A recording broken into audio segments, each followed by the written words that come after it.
So see, I'm based in Mumbai. I'm a destiny management coach. मैं astrology को एक tool की तरह यूज करती हूँ, where I understand people's patterns, their life timings जो दशा होती है, और उस हिसाब से फिर उनको कोच करा जाता है आगे, right? So like whatever is favorable for them, whatever is suitable for them.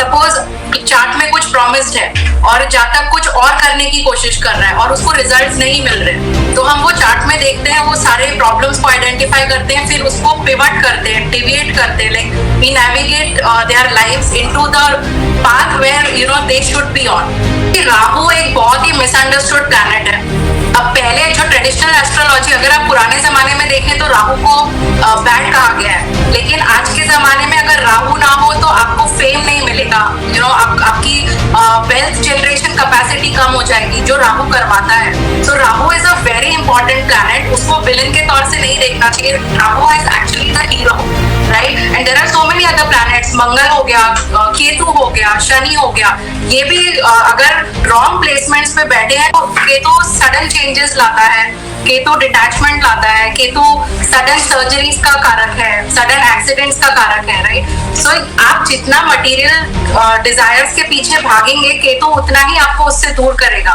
So best remedy यही होगी केतु के समय कि आप स्पिरिचुअलिटी को अपना लें। और गुरु एक एकदम पॉजिटिव प्लैनेट है, ये एक शुभ ग्रह है, तो तकलीफ तो ये किसी को नहीं देगा, बट अगर देखा जाए तो ये कर्क में जा रहा है जो कि उच्च का होके बैठ रहा है। और अगर आप मीन लग्न को देखें या मीन राशि को देखें तो उनके पंचम भाव में हो रहा है ये गोचर, और स्कॉर्पियो के 9th हाउस में हो रहा है, तो ये सारी वाटर साइंस के लिए काफी बेनिफिशियल होगा।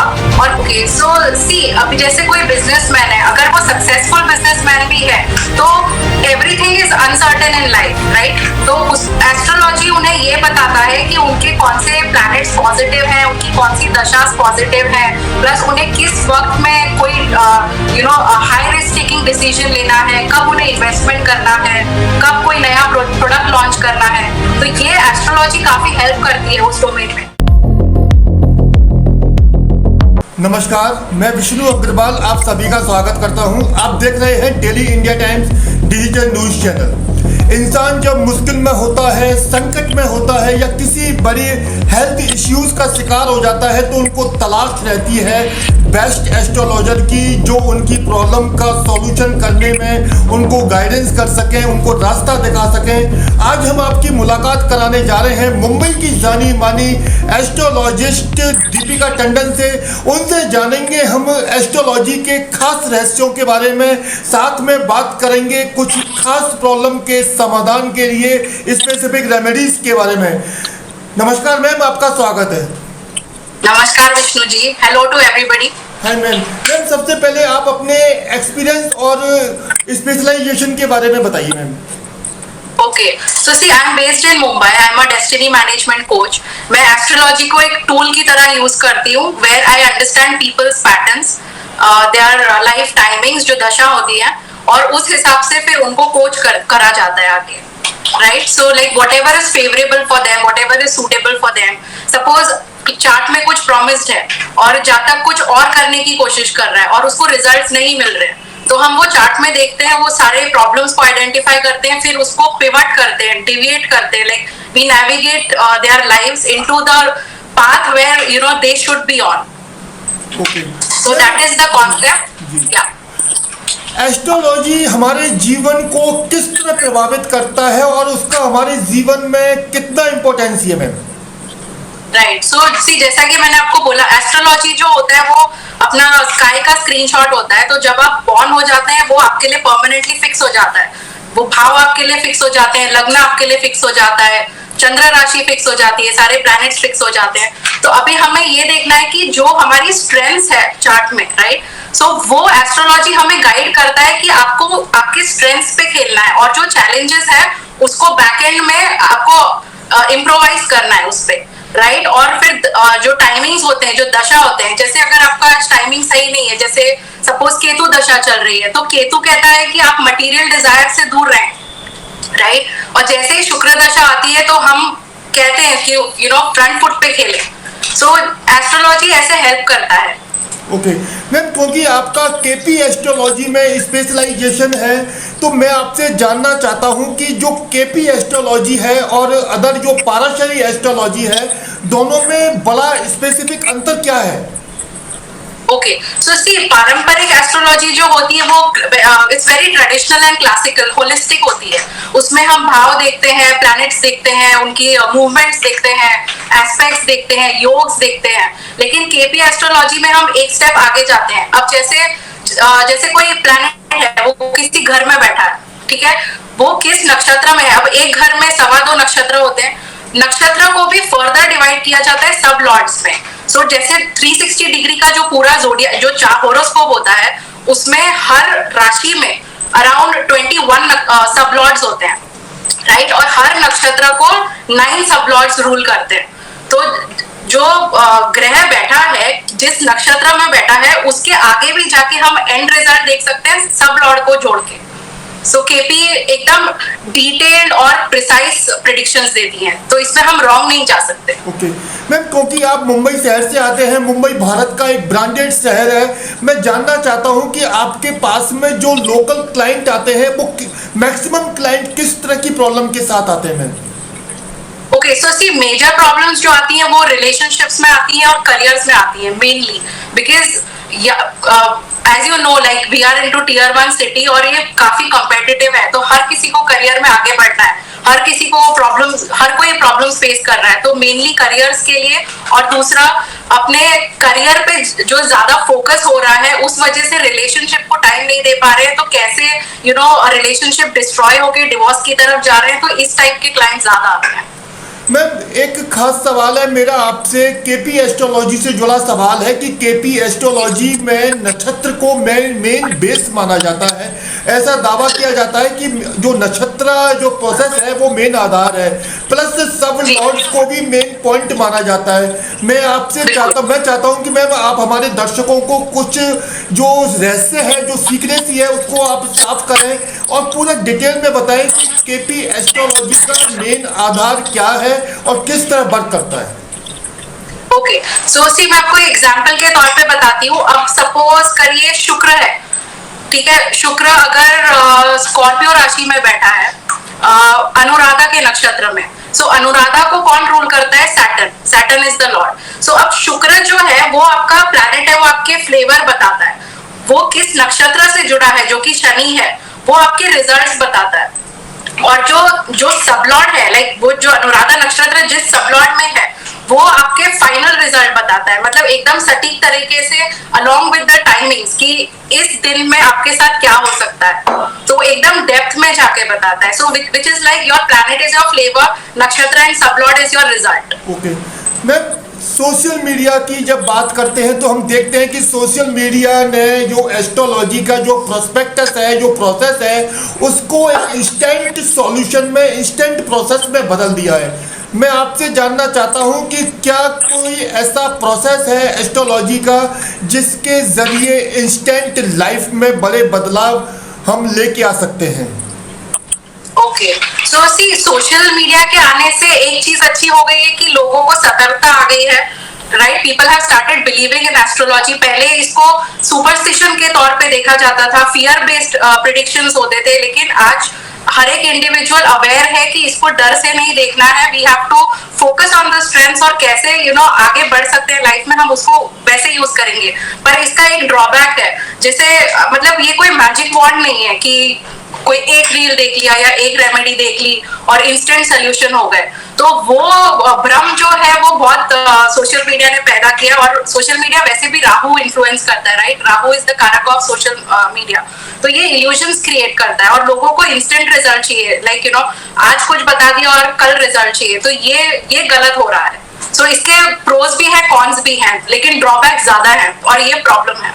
अभी मैम आपने जैसे राहु की बात की, तो हमारा अगला सवाल भी सोशल मीडिया से रिलेटेड है। मैम हम देखते हैं चाहे इंस्टाग्राम हो, फेसबुक हो, यूट्यूब हो, वहाँ अभी एक जो सोशल मीडिया जो एस्ट्रोलॉजी का एक जो क्वेश्चन है, एक जो प्रोस्पेक्टस है, काफ़ी ट्रेंडिंग में है। पूरा जो सोशल मीडिया का जो एस्ट्रोलॉजिकल डिपार्टमेंट है उन्होंने एक सिंगल ग्रह को विलेन बना दिया है हमारी पूरी जन्म कुंडली का, पूरे जीवन का। मैं बात कर रहा हूँ राहु की। तो मैं आपसे जानना चाहता हूँ कि क्या अकेला राहु हमारे जीवन को बर्बाद करने के लिए रेस्पॉन्सिबल है? जो नेगेटिविटी होती है उसके लिए अकेला राहु जिम्मेदार है, किसी दूसरे ग्रह का कोई रोल नहीं? राइट, सो सी राहु एक बहुत ही मिसअंडरस्टूड प्लैनेट है। अब पहले जो ट्रेडिशनल एस्ट्रोलॉजी, अगर आप पुराने जमाने में देखें तो राहु को बैड कहा गया है, लेकिन आज के जमाने में अगर राहु ना हो तो आपको फेम नहीं मिलेगा, आपकी वेल्थ जनरेशन कैपेसिटी कम हो जाएगी, जो राहु करवाता है। So Rahu is a very important planet, उसको विलन के तौर से नहीं देखना चाहिए। Rahu is actually the hero, right? And there are so many other planets, Mangal हो गया, केतु हो गया, शनि हो गया, ये भी अगर रॉन्ग प्लेसमेंट्स पे बैठे हैं तो ये भी आपके लिए खराब कर सकते हैं। अब राहु देखिए, जैसे कन्या में उच्च का होता है, अब उच्च का होके कोई अच्छे स्थान में बैठ गया छठे, तो ये आपके लिए काफी पॉजिटिव रिजल्ट लेके आता है। सो राहु को हमें ऐसा देखना चाहिए कि ये एम्पलीफायर है, मतलब आप कोई चीज करने की कोशिश कर रहे हैं, इसे एम्पलीफाई करेगा, out of the box thinking, imaginative power, इसको एम्पलीफाई करेगा। So Rahu is actually a hero. हमारा अगला सवाल भी सोशल मीडिया से है, खास सवाल है मैम। आजकल सोशल मीडिया पर एक रेमेडियल प्रोसेस काफ़ी ज़्यादा ट्रेंडिंग में है। मैक्सिमम जो एस्ट्रोलॉजर हैं सोशल मीडिया पर ये दावा करते हैं कि लौंग, इलायची या दालचीनी का जो उपाय है उसको 21 दिन 41 दिन करने से इंसान रातों रात लखपति या करोड़पति बन सकता है। आपसे जानना चाहता हूँ, आप इस दावे से कितना एग्री करते हैं मैम? जैसा कि मैंने आपको बताया, ये कोई मैजिक स्विच नहीं है, कोई भी रेमेडी आपके लिए कोई मैजिक नहीं करेगी। You have to be consistent, right? आपको बहुत मेहनत करनी होगी, और प्लस दशा भी प्ले करते हैं इसमें। सो जैसे कि एस्ट्रोलॉजर्स होते हैं, वो चार्ट में देख लेते हैं कि इंसान की कौन सी दशा चल रही है, तो वो उस हिसाब से उसको टाइम पीरियड के हिसाब से बता देते हैं। तो ऐसा नहीं है कि आज कुछ कर लिया और कल को आपका राहु सही हो गया या शनि सही हो गया, ऐसा नहीं होता है। You have to be very consistent when you follow any remedy. जी मैम, एक मेरा बेहद एक क्रिटिकल सवाल है आपसे कि अभी हम जो अभी एट प्रेजेंट में हमारे देश के अंदर एक जो एस्ट्रोलॉजी का जो चलन है वो इतनी तेज़ी से चल रहा है, उसमें हम देखते हैं कि जो अगर कोई भी किसी एस्ट्रोलॉजर के पास अगर आप जाते हैं तो पूरा जो प्रेडिक्शन का जो बेस है वो गोचर बेस्ड हो गया है मैम। जो मैक्सिमम जो एस्ट्रोलॉजर है उन्होंने महादशा, अंतरदशा के जो उसका जो प्रोसेस है उसको नकार दिया है, अवॉइड कर दिया है। कोई भी क्लाइंट के लिए जो प्रोडक्ट किया जाता है वो गोचर वाइज किया जाता है। मैम कितनी सत्यता है इसमें, और इसमें कितना घालमेल है? आप प्लीज इसको पूरा डिस्क्राइब करिए। क्या गोचर प्रभावी होने से महादशा का जो प्रभाव है वो कम हो गया है? नहीं, ऐसा नहीं होता है। सी, गोचर इज वेरी इंपॉर्टेंट, क्योंकि जो आपका जो चार्ट होता है उसके ऊपर हम गोचर का चार्ट सुपर इम्पोज करते हैं, तो हमें दोनों को देखना होता है। आपके जो ओरिजिनल प्लैनेट्स जहाँ पे प्लेस्ड है और जो गोचर में जो प्लैनेट्स की चाल है और किस भाव में है, वो दोनों को कंबाइन करके हमें प्रेडिक्शन देनी होती है। एंड प्लस जो हमारी दशा होती है, दशा बहुत इंपॉर्टेंट रोल प्ले करती है। दशा को आप हमेशा नंबर 1 रखिए, right? Because that is about your timing. आपके अगर प्लेसमेंट्स अच्छे हो और आपकी दशा ही खराब हो तो वो उसका रिजल्ट नहीं लेने देगी। और गोचर इज इंपॉर्टेंट बिकॉज सपोज आप देखिए किसी चार्ट में अगर 7th हाउस में शनि हो या केतु हो या राहु हो, वो रिलेशंस को थोड़ा स्लो करता है, स्पॉइल करता है। लेकिन अगर गोचर में गुरु आके बैठ गए सप्तम में या दृष्टि डाल रहे हैं पहले हाउस से, तो ये काफी 13 मंथ्स तक गुरु का गोचर होता है। 13 मंथ्स तक ये आपको राहत देंगे उस चीज से। और यही अगर कोई पाप ग्रह आ गया, मंगल आ गया, राइट, सो ये आपको तकलीफ देंगे उस ड्यूरेशन में। सो गोचर is very important, but you can not neglect दशा। मैम, एक और मेरा काफी खास सवाल है। हम जून 2026 में इसी साल एक बड़ा गोचर होने जा रहा है। जो गुरु हैं उनका गोचर कर्क राशि में होने जा रहा है। ऐसा एस्ट्रोलॉजिकल दावा किया जा रहा है कि कर्क राशि में जब गुरु आएंगे, क्योंकि कर्क राशि गुरु की उच्च राशि है, तो ना सिर्फ जो कई राशि वाले लोग हैं उनके जीवन में काफ़ी बेनिफिट रहेंगे, वहीं भारत देश के लिए भी काफी पॉजिटिव स्थितियां क्रिएट हो सकती हैं। तो आपसे जानना चाहते हैं, आपको क्या लगता है कि कर्क राशि में गुरु का गोचर किन राशि वालों के लिए बेनिफिक रहेगा और किन को सावधानी बरतनी चाहिए? ओके, सो सी, गुरु एक एकदम पॉजिटिव प्लैनेट है, ये एक शुभ ग्रह है, तो तकलीफ तो ये किसी को नहीं देगा। बट अगर देखा जाए तो ये कर्क में जा रहा है जो कि उच्च का होके बैठ रहा है। और अगर आप मीन लग्न को देखें या मीन राशि को देखें तो उनके पंचम भाव में हो रहा है ये गोचर, और स्कॉर्पियो के 9th हाउस में हो रहा है। तो ये सारी वाटर साइंस के लिए काफी बेनिफिशियल होगा। और प्लस इसकी जो दृष्टि होगी वो कैप्रिकॉर्न में होगी, मकर राशि में। तो मकर राशि के लिए भी ये बहुत अच्छा रहेगा। लेकिन ऐसे अगर आप देखा जाए तो ये शुभ ग्रह ये सभी के लिए अच्छा है। अपने भारत देश के लिए गुरु का गोचर कैसा हो सकता है ma'am? Bharat, see, I am not into political astrology, but I would like to tell you, जैसे देखा जाए मेदिनी में कैप्रिकॉर्न को कंसिडर करते हैं असेंडेंट भारत का। सो गुरु अपनी दृष्टि डाल रहा है, राइट? वो कैप्रिकॉर्न अपनी फर्स्ट हाउस में दृष्टि डाल रहा है, तो ये बहुत ही पॉजिटिव रिजल्ट्स लेके आएगा भारत के लिए। मैम, शनि की ढैया का जब भी नाम आता है तो लोगों को डर लगने लगता है, लोग भयभीत हो जाते हैं। अभी प्रेजेंट में सिंह राशि और धनु राशि पर शनि का ढैया लगा हुआ है, तो हम देखते हैं काफ़ी जो सिंह राशि के लोग हैं या धनु राशि के लोग हैं उनकी लाइफ में अलग अलग जो पोर्शन है लाइफ का, वहाँ उनका स्ट्रगल चल रहा है। तो मैम, मैं चाहूँगा कि आप जो सिंह और धनु राशि के लोग हैं जो शनि की ढैया से जूझ रहे हैं उनके लिए कुछ बेस्ट रेमेडीज आप प्रोवाइड कराएं। साथ में शनि की ढैया से ओवरऑल किस तरह से बचा जा सकता है, सावधानी क्या बरतनी चाहिए? ओके, सो सी, शनि जो है वो रिस्पॉन्सिबिलिटी और मैच्योरिटी का कारक है, राइट? सो हमें धैर्य से काम लेना है। और अगर हम लियो को देखें, सिंह राशि को देखें, तो उसके अष्टम में हो रहा है, तो इसमें रिलेशनशिप्स और स्ट्रगल से दूर रहना है। कोई भी रिलेशनशिप रिलेटेड प्रॉब्लम्स हो उससे दूर रहना है। और धनु के लिए अपनी एजुकेशन का ध्यान देना है, मदर्स हेल्थ उसका ध्यान देना है। और अगर देखा जाए तो फिर ये ढैया जो है ये एरीज को भी इम्पैक्ट करती है, राइट? बिकॉज उनके एरीज के 12th हाउस में चल रही है। सो उन्हें भी काफी ध्यान देना है। और इसकी रेमेडीज तो वही शनि रिलेटेड रेमेडीज होंगी, जैसे आप किसी ब्लैक डॉग को फीड कर दीजिए, शनि मंदिर चले जाइए, हनुमान जी की पूजा कर लीजिए।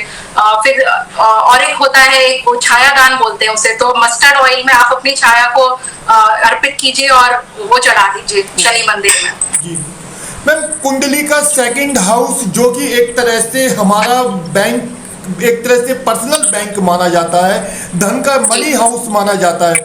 मैम, अगर 2nd हाउस में एज ए एग्जाम्पल हम आपके सामने ये क्वेश्चन रख रहे हैं, मैक्सिमम हमने देखा है लोगों की हॉरोस्कोप में 2nd हाउस में अगर राहु अगर वहाँ पर आके बैठ जाते हैं तो वो किस तरह से हमारे मनी के स्ट्रक्चर को लाइफ में बिगाड़ सकते हैं, किस तरह बना सकते हैं। और अगर 2nd हाउस में राहु बैठे हैं तो क्या मिराकल रेमेडी करें कि पूरी लाइफ में जो हमारा वेल्थ है वो काफ़ी ग्रो हो जाए?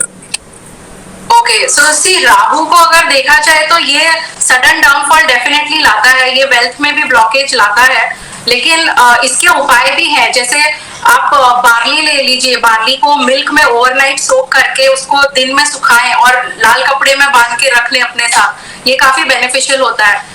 सैफरन, केसर का तिलक लगाएं, ये बेनिफिशियल होता है फॉर राहु रेमेडीज। जी मैम, केतु को डिटैचमेंट का कारक माना जाता है।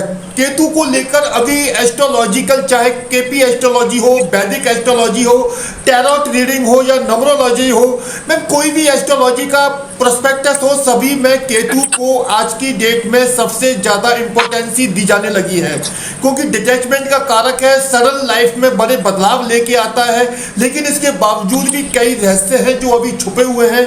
आज हम आपसे जानना चाहते हैं, आपको क्या लगता है कि केतु किस तरह हमारे जीवन को बदल सकता है और क्या हम सावधानी बरतें ताकि केतु नुकसान ना पहुंचा सके? Okay, so see, Ketu is like you need to embrace Ketu. Ketu sudden changes लाता है, केतु डिटैचमेंट लाता है, केतु सडन सर्जरीज का कारक है, सडन एक्सीडेंट्स का कारक है, राइट? सो आप जितना मटेरियल डिजायर्स के पीछे भागेंगे, केतु उतना ही आपको उससे दूर करेगा। सो बेस्ट रेमेडी यही होगी केतु के समय कि आप स्पिरिचुअलिटी को अपना लें और दान पुण्य करें, वाइट डॉग्स को फीड करें, वाइट ब्लैंकेट्स डोनेट करें। सो केतु रिलेटेड जो कार्य है आप उस पर फोकस करें, और जैसे ही वो फेज पास होगा then you can move on to your regular life. Okay ma'am, एक बड़ा खास सवाल है, बिजनेस एस्ट्रोलॉजी से जुड़ा सवाल है मैम। मैम अगर कोई, आप मान लीजिए कोई क्लाइंट आपके पास आता है, बिजनेसमैन है मैम, अगर वो कोई भी व्यक्ति जो बिजनेसमैन है वो एस्ट्रोलॉजी से मैक्सिमम बेनिफिट लेने के लिए एस्ट्रोलॉजी एक बिजनेसमैन को किस तरह हेल्प कर सकती है? ओके, सो सी, अभी जैसे कोई बिजनेसमैन है, अगर वो सक्सेसफुल बिजनेसमैन भी है तो everything is uncertain in life, right? तो उस एस्ट्रोलॉजी उन्हें ये बताता है कि उनके कौन से प्लैनेट्स पॉजिटिव हैं, उनकी कौन सी दशा पॉजिटिव है, प्लस उन्हें किस वक्त में कोई हाई रिस्क टेकिंग डिसीजन लेना है, कब उन्हें इन्वेस्टमेंट करना है, कब कोई नया प्रोडक्ट लॉन्च करना है। तो ये एस्ट्रोलॉजी काफी हेल्प करती है उस डोमेन में। प्लस और अगर आप देखेंगे जो बिजनेस लेवल पे है, जो CXO लेवल पे है, ये काफी लोनली जर्नी है, right? So they don't know where to go, whom to speak to। So जो एस्ट्रोलॉजर होता है वो they can bank on the astrologer, वो अपने मन की बात बता सकते हैं, they can guide you through astrology.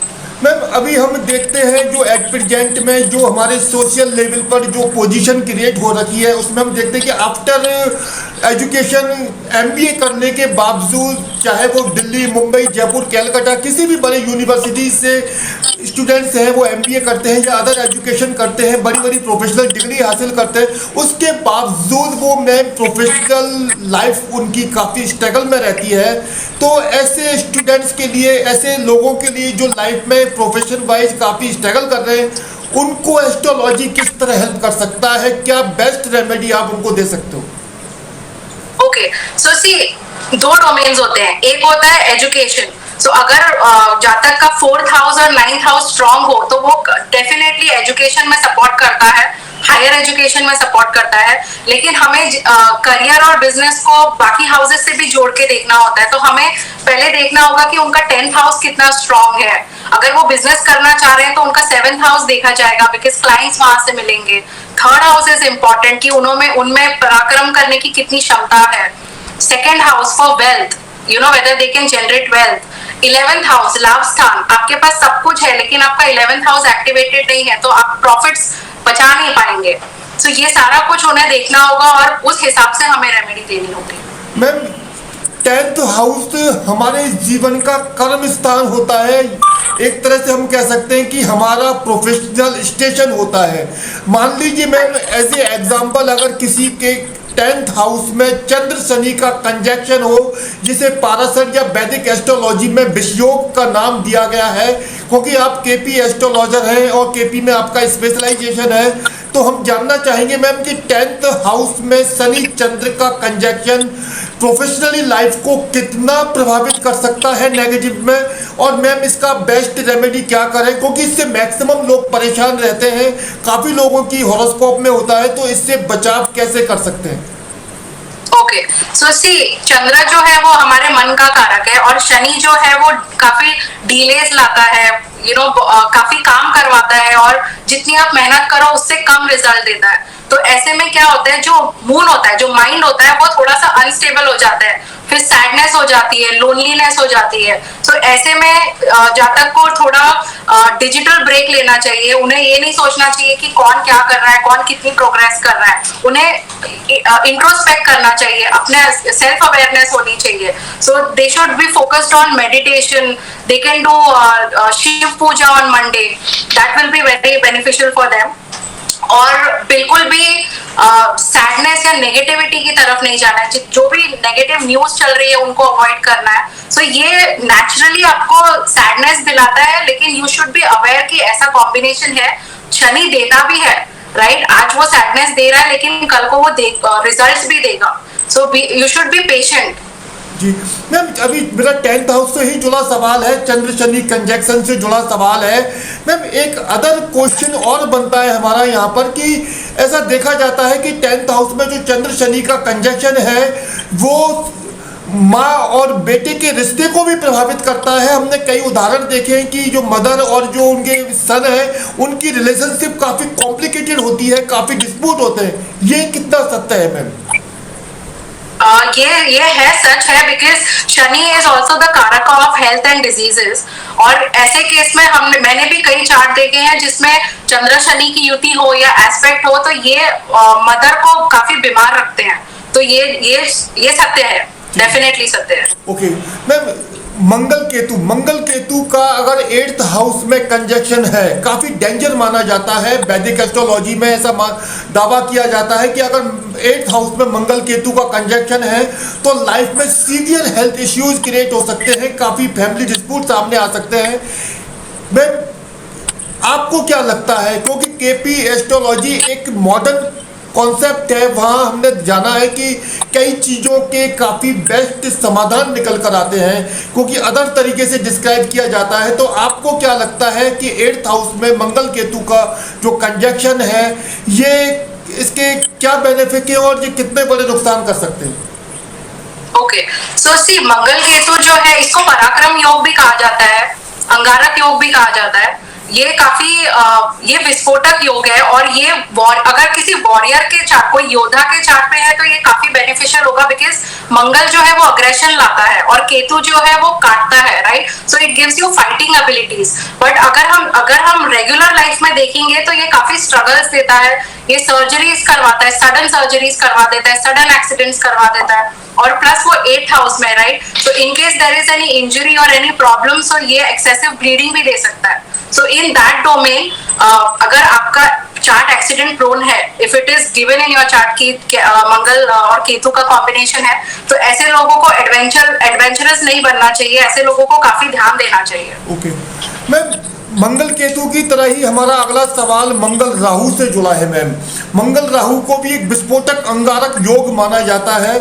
हमने अभी तक हमने जो अभी काफ़ी एस्ट्रोलॉजर्स के साथ में जब हम पॉडकास्ट करते हैं, तो मैम इसका एक स्पेसिफिक सवाल का जवाब हम जानना चाहते हैं, क्योंकि ये एक ऐसा सवाल है जो मैक्सिमम हमारे जो लोगों को प्रभावित करता है। मैम, तो आपसे मैं जानना चाहता हूं कि मंगल राहु का जो योग है, या इसको हम दोष बोले, इसका क्या बेस्ट उपाय करें मैम, जो लाइफ के लिए बेनिफिशियल हो और लोगों को राहत मिले? Okay, so see, Rahu, as you know, it's all about illusion and expansion. वो amplify करता है किसी भी चीज को, तो इसको हम पॉजिटिवली भी यूज कर सकते हैं। लाइक मैंने कुछ चार्ट्स में देखा है, मंगल राहु का कॉम्बिनेशन 1st हाउस में है, तो ये इंसान, हमें चार्ट देख के तो यही लगेगा कि ये काफी नेगेटिव कॉम्बिनेशन है, बट इसको उस इंसान ने जिस तरह से चैनलाइज किया है, that is more important. Where you have your fire, your ambition, your desires, which is Mangal, plus you amplify it using Rahu. तो इसको आपको हमेशा सही डायरेक्शन में लगाना है। अगर आप सही डायरेक्शन में लगाएंगे इसे, तो आपको बेस्ट रिजल्ट्स मिलेंगे। तो आप इसको पॉजिटिवली यूज कर सकते हैं, रादर देन थिंकिंग कि ये एक प्रॉब्लम है आपकी लाइफ में। राइट, सवाल है जो कि यंगर गर्ल्स से बॉयज से जुड़ा हुआ है।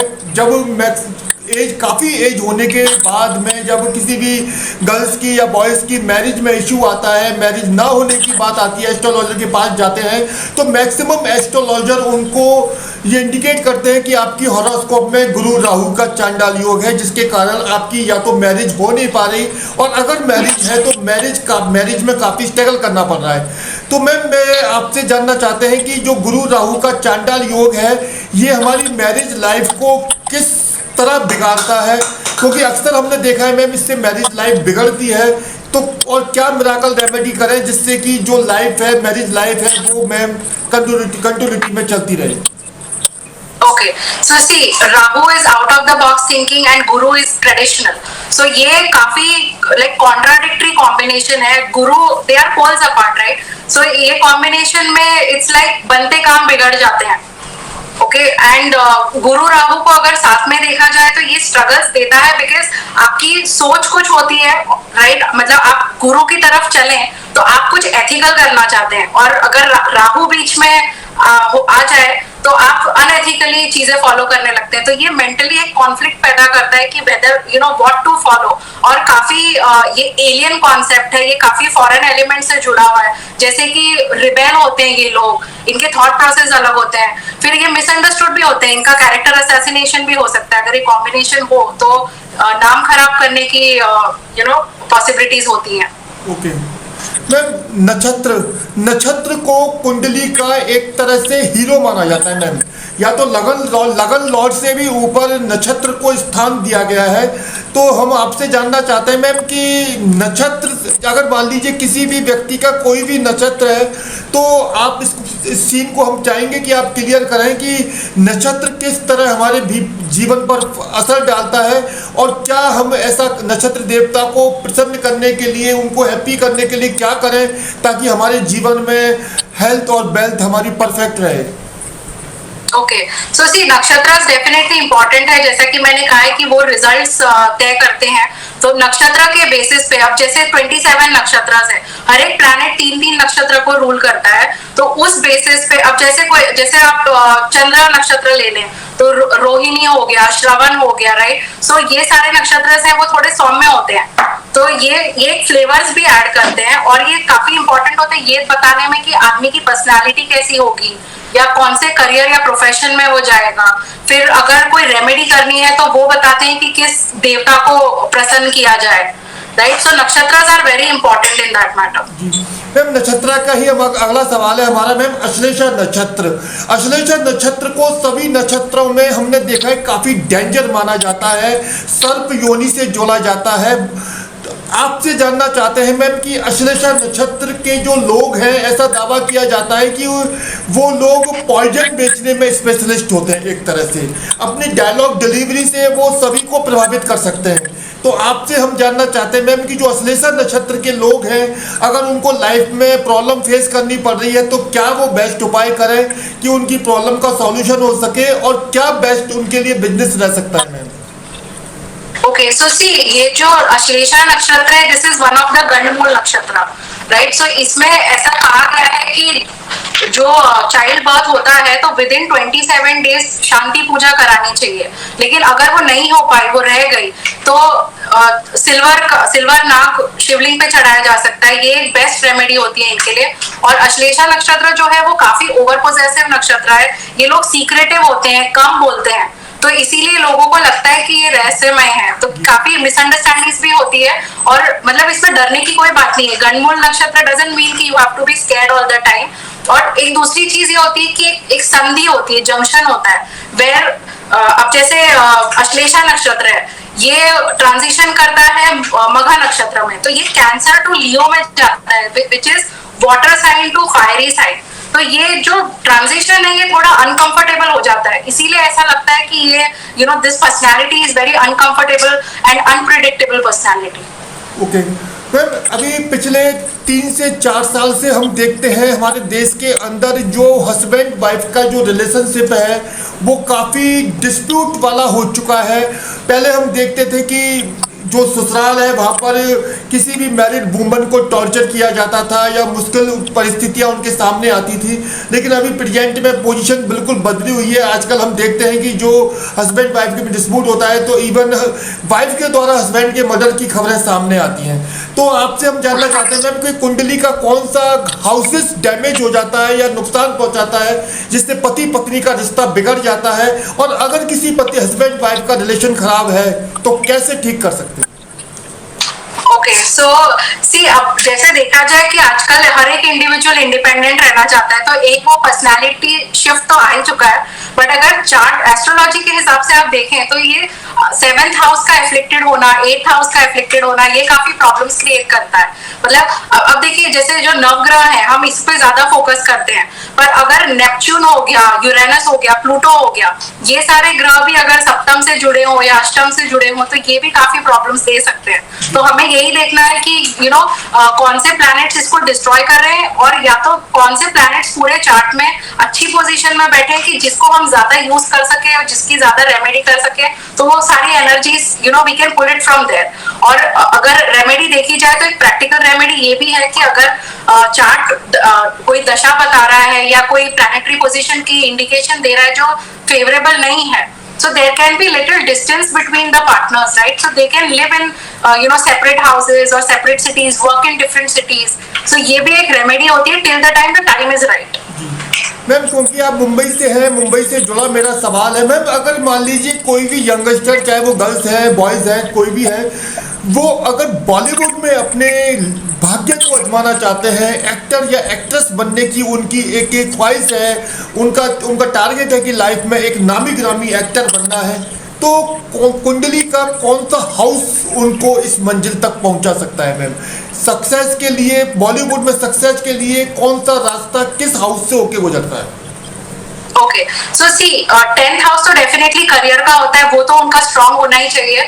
बट जो 5th हाउस होता है, 5th house is the house of the stage, जो आपको फेम देता है, right?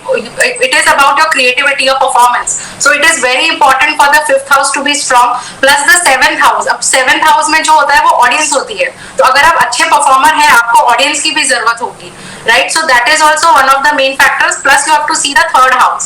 3rd house is again your risk taking ability, your work doing ability. So that is also very important. So ये सारे houses को साथ में जोड़ के देखा जाता है। And plus Rahu and Shukra are the main factors for this industry. सवाल भी क्रिटिकल सवाल है, हेल्थ से जुड़ा सवाल है मैम, कि अभी हम देख रहे हैं कि हमारे देश में हार्ट अटैक के केस काफ़ी ज़्यादा हो रहे हैं, चाहे बच्चा हो, मिडिल एज के लोग हों या एजेड लोग हों, सभी को हार्ट अटैक के केस काफ़ी ज़्यादा हो रहे हैं। तो मैम हमारे हॉरोस्कोप में, हमारी लाइफ में कौन सा प्लेनेट नेगेटिव मोड पे चला जाता है जिसके कारण हम हार्ट अटैक या सीवियर एंजाइटी के शिकार होते हैं? Okay, so see, this has got something to do with Mangal, Shani and moon. तो मून ये होता है कि जो हम स्ट्रेस लेते हैं, हमेशा फियर में रहते हैं, राइट? तो वो मून अगर स्ट्रांग नहीं होगा तो मेंटल स्टेबिलिटी नहीं होगी। प्लस मार्स जो है वो हमारे ब्लड को दर्शाता है, तो it is very important to keep that stable. और शनि जो है वो ओवरऑल हेल्थ को दर्शाता है। और अगर आप हाउसेस देखेंगे तो 6th हाउस और 8th हाउस स्ट्रांग होना चाहिए, सन आपका अफ्लिक्टेड नहीं होना चाहिए। Ravi is the main factor of heart, so sun should be strong, your mars should be strong and 6th and 8th houses should be strong. Ma'am अगर आपका कोई क्लाइंट सीवियर फाइनेंशियल क्राइसिस में है, क्या बेस्ट रेमेडी दोगे ताकि उनकी life में मैक्सिमम बेनिफिट हो और वो फाइनेंशियल क्राइसिस से बाहर आ जाए?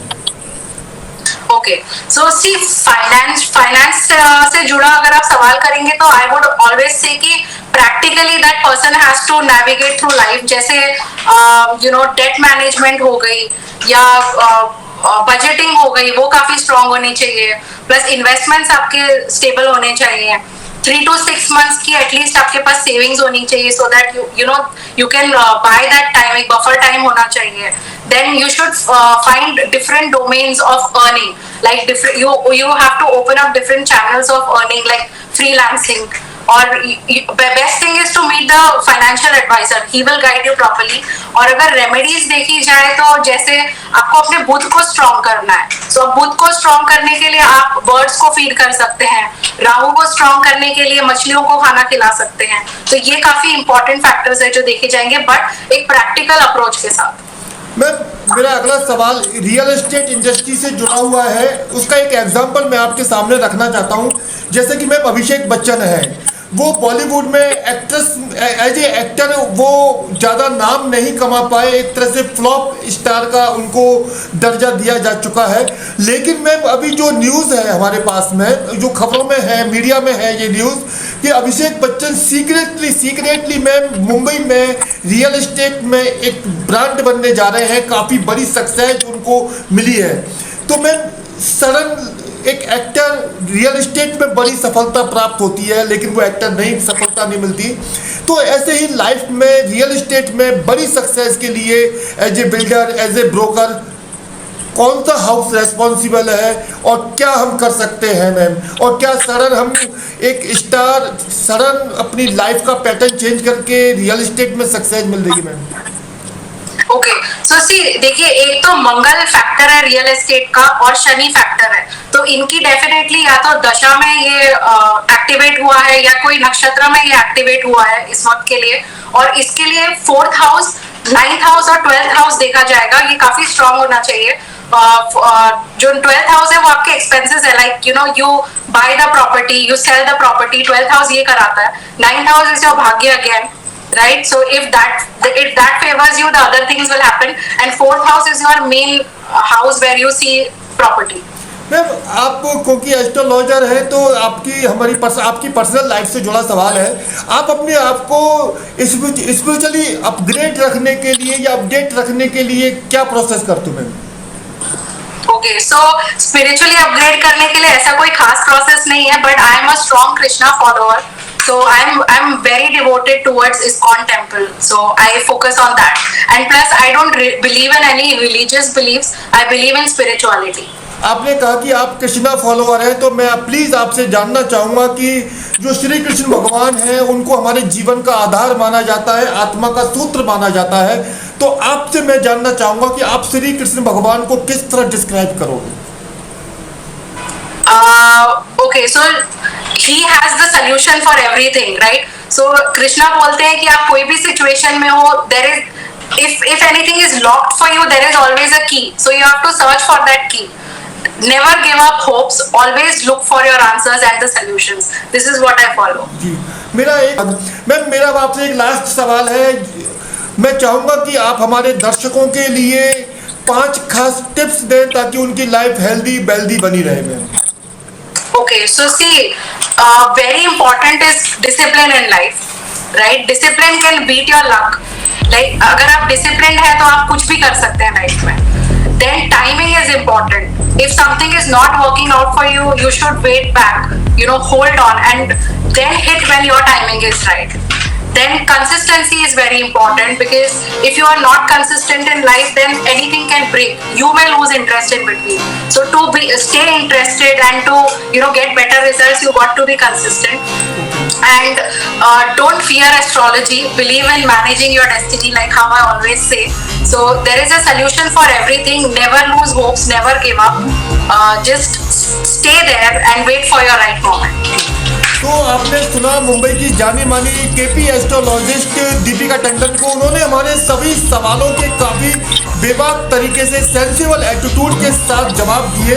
सवाल चाहे गुरु राहु के चांडाल योग का हो, या मंगल राहु के अंगारक योग का हो, या चंद्र शनि के विष योग का हो, सभी सवालों के जवाब उन्होंने काफ़ी सटीक तरीके से दिए। वहीं उन्होंने कैरियर से संबंधित जो लोगों की समस्याएं होती हैं उसके बारे में भी उन्होंने काफ़ी सटीक जवाब दिए। साथ में उन्होंने मिराकल रेमेडीज भी उन्होंने लोगों को प्रदान करी, जिनको अपनाकर आप अपने जीवन में प्रोफेशनली बिग सक्सेस अचीव कर सकते हो। सो थैंक्स लॉट्स मैम, आपने अपना कीमती समय हमें दिया। Thanks lots ma'am. Thank you for having me.